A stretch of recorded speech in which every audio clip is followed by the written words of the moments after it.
Panorāma. Vēlāk Latvijas loto izlozes. Pēc tam Lāčplēša dienas svecīšu siena.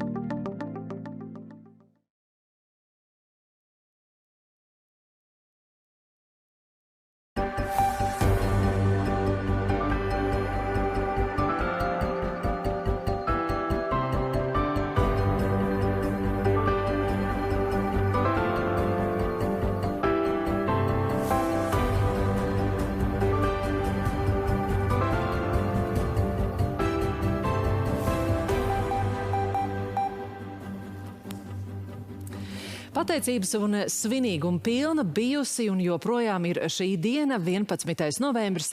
Esiet sveicināti Lāčplēša dienas vakarā. Biezo novembra tumsu izgaismo neskaitāmas sveču un lāpu liesmas ne tikai pie Rīgas pils mūriem, bet arī daudz viet citur Latvijā, sakot paldies par brīvību visiem mūsu valsts aizstāvjiem. Sveces šovakar deg daudzās mājās.